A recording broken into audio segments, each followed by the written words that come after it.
Hi, this is Frode, and welcome to Actualized Notes TV, where I deliver 5 great ideas from the book Meditations.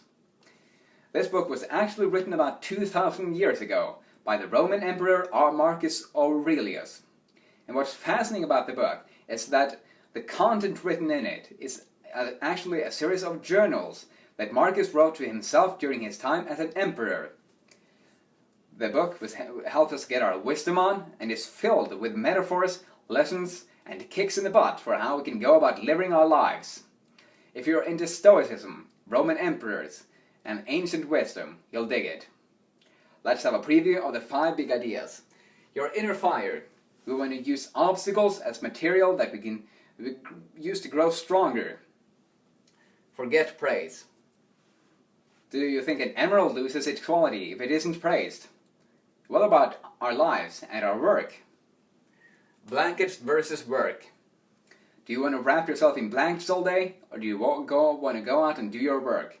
We'll talk about resistance. Change. Nothing can ever come to be without change, so we need to embrace it. Control of emotion equals power. It is those who can control their emotion in the face of anger, their own and someone else's, that have personal power, not the indignant and complaining. Let's start with the first big idea, your inner fire. Marcus talks about how the ruling power within us really is flexible and adapts itself to circumstances. It means that we can use obstacle as material to further our cause, to further the journey toward our goals. So when we face an obstacle, we want to accept the external circumstances that affect us, respond in an empowered way without complaining about why they're even there. Marcus has some great sayings to describe this. A bitter cucumber? Throw it away. Brambles in the path? Go around them. That is all you need, without going on to ask. So why are these things in the world anyway? He also talks about that when we use obstacles to fuel our inner fire, it is just like a fire that can leap higher in consequence. Think about a small flame. If you threw something into it, it would be extinguished. That is you at a timid level. You don't want obstacles and challenges. But think about a bright fire. If you throw something into that, it will just devour everything that goes into it and leap it higher in consequence, become even stronger. That's what we want to do. We want to embrace obstacles and know that we become stronger as a direct result of them. We want to use obstacles to fuel our inner fire. Next big idea, forget praise. Marcus talks about that anything that has any real beauty is beautiful in of itself, inherently, and not because of praise. He poses the question, which of these things do you think derive their beauty from praise, or withers under criticism? Does an emerald lose its quality if it is not praised? And what of gold, ivory, purple, a lyre, a dagger, a flower, a bush? Really, we want to realize that praise doesn't make anything good nor bad. And this goes for our lives and especially for our work. Ryan Holiday talks about this in the book Ego is the Enemy, and he says, do your work, do it well, then let go and let God. That's all there needs to be. Recognition and rewards, those are just extra. Rejection, that's on them, not on us. Because if we have any real value in our work, and the people rejecting us are really those who are missing out. It's not us, it's them. So, also, there was another great saying. I'm going to find it.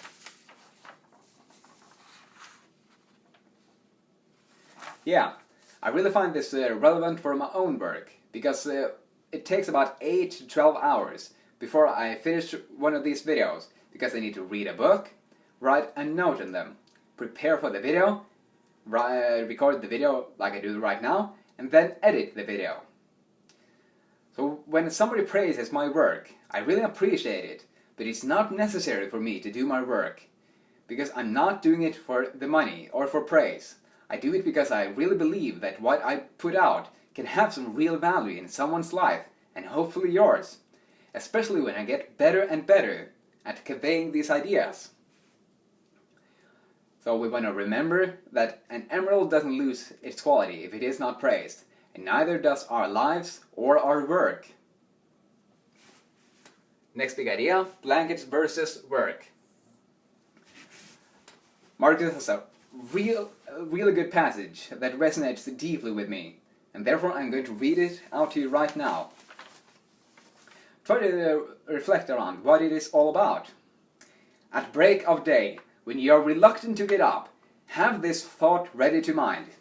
I am getting up for a man's work. Do I still then resent it if I am going out to do what I was born for, the purpose for which I was brought into the world? Or was I created to wrap myself in blankets and keep warm? But this is more pleasant. Were you then born for pleasure, all for feeling, not for action? Can you not see plants, birds, ants, spiders, bees, all doing their own work, each helping in their own way to order the world? And then you do not want to do the work of a human being. You do not hurry to the demands of your own nature. But one needs rest too. One does indeed, I agree. But nature has set limits to this too, just as it has to eating and drinking. And yet you go beyond these limits, beyond what you need. Not in your actions, though, not any longer. Here you stay below your capability. So the meaning I got out of this passage was that Marcus talks about how he feels compelled to just stay in bed and wrap himself in blankets and keep warm all day, instead of going out to fulfill his duty as an emperor. And what does that say about our resistance that we can feel to get up in the morning? It means that it's just human to feel it, this resistance, but that we need to push through it and go out to do the work we were born to do, just like the plants and spiders and bees do go out and do their own work. And what's this for you? What is the work you were born to do? Do you think you'll be happy if you don't do it? And go out and do all that you possibly can? Well, Jim Rohn doesn't think so. He says, how easy is it to wake up in the morning when you know you're not doing all that it takes? You could just lay there awake in bed thinking, oh, it won't matter much anyway. Wrong. It does matter. It will matter. Because if you just lay awake in bed all day, how easy do you think it would be to wake up in the morning? Do you think you'll want to go out and live an extraordinary life? And compare this to when you just wake up and go out to do the work you were born to do every single day. Do you think that would be a major difference 10 years from now? So we want to, instead of listening to this reluctance to get up in the morning, hitting the snooze button numerous times, we want to instead wake up immediately and go out and do our work.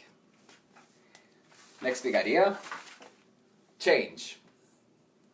Marcus poses the question, is someone afraid of change? Well, what can ever come to be without change? He uses some examples from his own time. Can you yourself take a bath if the wood that heats your bath is not changed? Can you be fed unless the food you eat is not changed by going out into your system? So, what then can ever come to be without change? Can you experience any of the benefits in the world? Some real-world examples. You are laid off in your work. Change of skills or job is necessary. Someone breaks up with you. A change of mate or the way you behave yourself in relationships needs to change.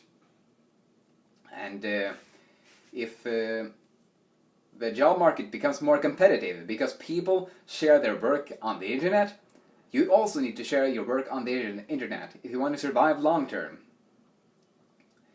So we want to realize that change is necessary. And we don't need to change the circumstances, but ourselves. That's what Jim Rohn says. We can't change the circumstances, we can just change ourselves. It has to start from the inside out, as Stephen Covey talks about in The 7 Habits of Highly Effective People. Also, Marcus has a great passage to describe how we need to change if we want to survive the challenges of tomorrow. He says, "To continue the same man as you have been up to now, to be torn apart and defiled in this life you live, is just senseless self-preservation, like that of half-eaten gladiators, who, mauled all over and covered in blood by the wild beasts, still plead to be kept alive for the next day, when in their same state they will meet again those same claws and teeth."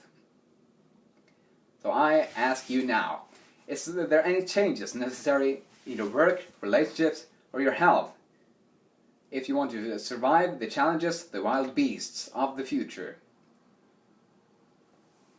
Last big idea, control of emotion equals power.